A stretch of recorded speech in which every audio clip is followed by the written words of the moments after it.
ಎಲ್ರಿಗೂ ನಮಸ್ಕಾರ. ನನ್ನ ಯೂಟ್ಯೂಬ್ ಚಾನಲ್ಗೆ ಎಲ್ಲರಿಗೂ ಹೃತ್ಪೂರ್ವಕವಾಗಿ ಸುಸ್ವಾಗತ. ಇವತ್ತಿನ ಶ್ಲೋಕ 10ನೇ ಶ್ಲೋಕ ಆಗಿರುತ್ತೆ. ಇವತ್ತಿನ ಶ್ಲೋಕ ಹೇಳುತ್ತೆ, ನಾವೇನೇ ಒಂದು ಕರ್ತವ್ಯ ಮಾಡ್ತಿದ್ದೀವಿ ಅಂದರೆ ಆ ಕರ್ತವ್ಯದಿಂದ ಏನು ನಿರೀಕ್ಷೆ ಮಾಡ್ತೀವಿ ಮತ್ತು ಆ ಕರ್ತವ್ಯದಿಂದ ನಮ್ಗೆ ಏನು ಲಾಭ ಮತ್ತು ಆ ಕರ್ತವ್ಯದಿಂದ ನಮ್ಮ ಜೀವನದ ಅರಿವು ಹೇಗೆ ನಾವು ತಿಳ್ಕೊಳ್ತೀವಿ ಮತ್ತು ನಮ್ಮ ಕರ್ತವ್ಯ ನಮಗೆ ಎಷ್ಟಕ್ಕೆ ಬೇಕು ಮತ್ತು ನಮ್ಮ ಕರ್ತವ್ಯದಿಂದ ನಮಗೆ ಒಂದು ಫಲ ಸಿಗುತ್ತಾ, ನಮ್ಮ ಕರ್ತವ್ಯದಿಂದ ನಮ್ಗೆ ಏನು ಸಿಗುತ್ತೆ ಮತ್ತು ಅದರಿಂದ ನಾವು ಹೋಗಬೇಕಾ ಬೇಡವಾ ಮತ್ತು ಅದನ್ನು ನಾವು ದೇವರಿಗೆ ಅರ್ಪಿಸಬೇಕಾ ಮತ್ತು ಅದರ ಜೀವನದ ಅರಿವು ನಾವು ಹೇಗೆ ತಿಳ್ಕೊಬೇಕಂತ ಈ 10ನೇ ಶ್ಲೋಕ ನಮಗೆ ಸಂಪೂರ್ಣವಾಗಿ ತಿಳಿಸುತ್ತೆ. ಮತ್ತು ಅದರಿಂದ ನಮ್ಮ ಜೀವನದ ಅರಿವು ಮತ್ತು ನಮ್ಮ ಜೀವನದ ಪಾಠ ಏನಂತ ಈ 10ನೇ ಶ್ಲೋಕದಿಂದ ನಾವು ತಿಳ್ಕೊಬೋದು ಮತ್ತು ಅದರಿಂದ ನಮ್ಮ ಒಂದು ಐತಿಹಾಸಿಕ ಜೀವನವನ್ನು ಕಟ್ಟಿಕೊಳ್ಳಬಹುದು ಅಂತ ಈ 10ನೇ ಶ್ಲೋಕ ನಮಗೆ ತಿಳಿಸುತ್ತೆ. ಮತ್ತು ನಾವೇನೇ ಒಂದು ಕರ್ತವ್ಯ ಮಾಡ್ತಿದ್ದೀವಿ ಅಂದರೆ ಅದರ ಬಗ್ಗೆ ಒಂದು ನಿಷ್ಠೆಯಾಗಿ ಮಾಡಬೇಕು ವಿನಃ ಅದರಿಂದ ನಮ್ಗೆ ಏನು ಸಿಗುತ್ತೆ ಅಂತ ನಾವು ನಿರೀಕ್ಷೆ ಮಾಡಬಾರ್ದು ಅಂತ ಈ ಶ್ಲೋಕ ಹೇಳುತ್ತೆ. ಬನ್ನಿ ಈ 10ನೇ ಶ್ಲೋಕ ಏನು ಹೇಳುತ್ತೆ, ಅದರಿಂದ ನಮ್ಮ ಪ್ರಯೋಜನಗಳು ಏನು ಮತ್ತು ಅದರಿಂದ ನಮ್ಮ ಒಂದು ಒಳ್ಳೆ ಆಲೋಚನೆಯಿಂದ ನಮ್ಮ ಬದುಕನ್ನು ಹೇಗೆ ಕಟ್ಕೊಳ್ಬೇಕಂತ ಈ 10ನೇ ಶ್ಲೋಕ ಹೇಳುತ್ತೆ. ತಿಳಿದುಕೊಳ್ಳೋಣ ಬನ್ನಿ 10ನೇ ಶ್ಲೋಕ ಏನು ಹೇಳುತ್ತೆ ಅಂತ.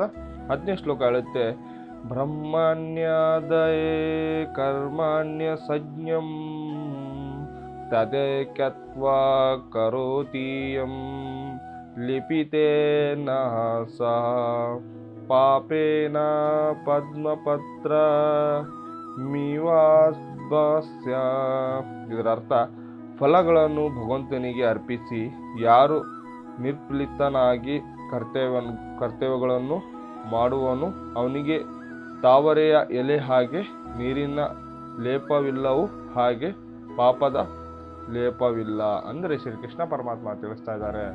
ಉದಾಹರಣೆಗೆ ಶ್ರೀಕೃಷ್ಣ ಪರಮಾತ್ಮ ಹೇಳ್ತಾರೆ, ಒಂದು ಕಮಲದ ಹೂವು ಹೇಗೆ ನೀರಿನ ಒಂದು ಆಕರ್ಷಣೆಯಿಂದ ಮೇಲೆ ಇರುತ್ತೆ, ನೀರಿನ ಒಂದು ಏನೇ ತಾಪಮಾನ ಇಲ್ಲದೆ ಹಾಗೆ ಅದನ್ನು ಹೇಗೆ ಮೇಲೆ ಇರುತ್ತೆ, ಹಾಗೆ ನಮ್ಮ ಜೀವನವೂ ಸಹ ಒಂದು ಕಷ್ಟ ಕಾಲಗಳು ಬಂದಾಗ ನಾವು ಏನೇ ಒಂದಿಂದ ನಮಗೆ ಸಿಗ್ಲಿಲ್ವಲ್ಲ, ಏನೋ ಒಂದು ನಿರೀಕ್ಷೆ ಮಾಡಿದ್ದೆ, ನನ್ನ ಜೀವನವನ್ನು ಈ ರೀತಿಯಿಂದ ಕಟ್ಕೊಳ್ಬೋದಿತ್ತು ಅಂತ ನಾವು ನಿರೀಕ್ಷೆ ಮಾಡಿರ್ತೀವಿ, ಆದರೆ ಅದು ಆಗಿರಲ್ಲ.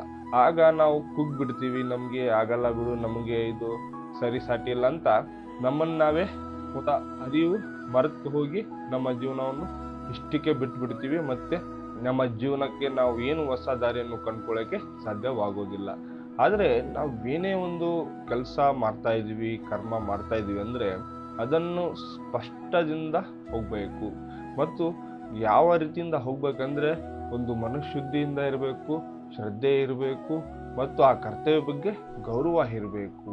ಆ ಕರ್ತವ್ಯವನ್ನು ಮಾಡುತ್ತಾ ನಮ್ಮ ಜೀವನ ಆಗುತ್ತೆ ಅಂದರೆ ಆ ಕರ್ತವ್ಯಕ್ಕೆ ನಾವು ಇನ್ನಷ್ಟು ಗೌರವ ಕೊಟ್ಟು ಅದನ್ನು ಅರ್ಪಿಸಿ ಮತ್ತು ಶ್ರದ್ಧೆಯಿಂದ ಮಾಡಿದರೆ ಮತ್ತು ಫಲ ಸಿಗುತ್ತೆ ಇಲ್ವಾ ಅಂತ ನಾವು ನಿರೀಕ್ಷೆ ಮಾಡ್ದೇನೆ ಭಗವಂತನಿಗೆ ಬಿಟ್ಟರೆ ಭಗವಂತನ ಸಮಯದ ಅನುಗುಣವಾಗಿ ನಮ್ಮ ಒಂದು ಕಷ್ಟಪಟ್ಟಿದ ಸಕ್ಸಸ್ಸನ್ನು ಮುಂದಕ್ಕೆ ಒಂದು ದಿನ ತೋರಿಸುತ್ತಾನೆ ಅಂತ ನಾವು ಭಾವಿಸಬೇಕು.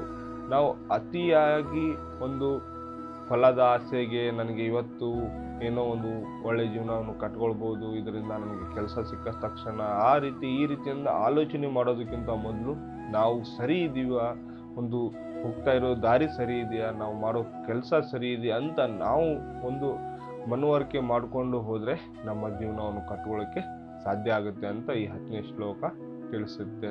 ಹಾಗೆ ನಾವು ಏನೇ ಒಂದು ಕರ್ತವ್ಯ ಮಾಡ್ತಾ ಇದ್ವಿ ಅಂದರೆ ಅದನ್ನು ದೇವರಿಗೆ ಅರ್ಪಿಸಬೇಕಾಗುತ್ತೆ. ಆ ಕರ್ತವ್ಯ ನೀನೇ ಎಲ್ಲಪ್ಪ, ನೀನೇ ಎಲ್ಲ ಮಾಡ್ಕೊಂಡು ಹೋಗುವಂತ ಈ ರೀತಿಯಿಂದ ನಾವು ಭಗವಂತನಿಗೆ ಬೇಡಿ ನಮ್ಮ ಕರ್ತವ್ಯವನ್ನು ಸದಾ ಕಾಲ ಹೀಗೆ ರೀತಿಯಿಂದ ಮಾಡ್ಕೊಂಡ್ಬಂದ್ರೆ ನಮ್ಮ ಒಂದು ಫಲ ಒಂದು ಉನ್ನತ ಸ್ಥಾನಕ್ಕೆ ಕೊಡುತ್ತೆ ಅಂತ ನಾವು ಭಾವಿಸಬೇಕು ಈ ಶ್ಲೋಕದಿಂದ. ಮತ್ತು ಶ್ರೀಕೃಷ್ಣ ಪರಮಾತ್ಮ ಏನು ಹೇಳ್ತಾರೆ ಅಂದರೆ, ನಿನ್ನ ಕರ್ತವ್ಯವನ್ನು ನೀನು ನಿಷ್ಠೆಯಾಗಿ ಮಾಡಿ ನಿನ್ನ ಕರ್ತವ್ಯದಿಂದ ನಿನ್ಗೆ ಏನು ಸಿಗೋದಕ್ಕಿಂತ ಮೊದಲು ನೀನು ಏನು ಮಾಡ್ತಾ ಇದೆಯಾ, ನೀನು ಶ್ರದ್ಧೆಯಿಂದ ಮಾಡ್ತಾ ಇದೆಯಾ, ಏನೋ ಒಂದು ಆಸೆಗೆ ಮಾಡ್ತಾ ಇದೆಯಾ ಅನ್ನೋದಕ್ಕಿಂತ ಮೊದಲು ನಿನ್ನ ಕರ್ತವ್ಯ ಮೇಲೆ ಗೌರವ ಇಟ್ಟು ಮಾಡು ಅಂತ ಶ್ರೀಕೃಷ್ಣ ಪರಮಾತ್ಮ ತಿಳಿಸ್ತಾ ಇದ್ದಾರೆ. ಅದಕ್ಕೆ ಉದಾಹರಣೆಗೆ ಮತ್ತು ಒಂದು ಸಂದೇಶಕ್ಕೆ ಹೇಳ್ತಾರೆ, ನೀನು ಫಲದ ಚಿಂತೆಗಿಂತ ನಿನ್ನ ಕೆಲಸದ ಮೇಲೆ ಶ್ರದ್ಧೆಯಾಗಿ ಮಾಡು, ಫಲ ತಾನೇ ನಿನ್ನ ಹುಡ್ಕೊಂಡು ಬರುತ್ತೆ ಅಂತ ಶ್ರೀಕೃಷ್ಣ ಪರಮಾತ್ಮ ತಿಳಿಸ್ತಾ ಇದ್ದಾರೆ. ಮತ್ತು ಅದರಿಂದ ನಮ್ಮ ಜೀವನವನ್ನು ಕಟ್ಕೊಳ್ಳೋಕ್ಕೆ ಸಾಧ್ಯವಾಗುತ್ತೆ ಅಂತ ಈ 10ನೇ ಶ್ಲೋಕದಿಂದ ನಾವು ತಿಳಿದುಕೊಂಡಿದ್ದೀವಿ. ಮತ್ತು ಇವತ್ತಿನ ಒಂದು ಐತಿಹಾಸಿಕ ಶ್ಲೋಕ ಸಂಪೂರ್ಣ ಜ್ಞಾನವಂತರಾಗಿದ್ರೆ ಅಂತ ನಾನು ಭಾವಿಸ್ತೀನಿ. ಮತ್ತು ಈ ಶ್ಲೋಕದಿಂದ ನಿಮಗೆ ಸರಿ ತಪ್ಪು ಏನು ಅಂತ ತಿಳಿದೇ ಇದ್ದರೆ ಕಮೆಂಟ್ ಸೆಕ್ಷನ್ನಲ್ಲಿ ಕಮೆಂಟ್ ಹಾಕಿ. ಮತ್ತು ನನ್ನ ಚಾನಲನ್ನು ಸಬ್ಸ್ಕ್ರೈಬ್ ಮಾಡಿಲ್ಲ ಅಂದರೆ ಸಬ್ಸ್ಕ್ರೈಬ್ ಮಾಡಿ. ಈ ಶ್ಲೋಕ ಮುಕ್ತಾಯಗೊಳಿಸೋಕ್ಕಿಂತ ಮೊದಲು ಒಂದು ಶ್ರೀಕೃಷ್ಣ ಪರಮಾತ್ಮನ ಜಪ ಮಾಡಿ ಮುಕ್ತಾಯಗೊಳಿಸೋಣ ಬನ್ನಿ. ಹರೇ ಕೃಷ್ಣ ಕೃಷ್ಣ ಕೃಷ್ಣ ಹರೇ ಹರೇ, ಹರೇ ರಾಮ್ ರಾಮ್ ರಾಮ್ ಹರೇ ಹರೇ. ಎಲ್ಲರಿಗೂ ಹೃತ್ಪೂರ್ವಕವಾಗಿ ನಮಸ್ಕಾರಗಳು.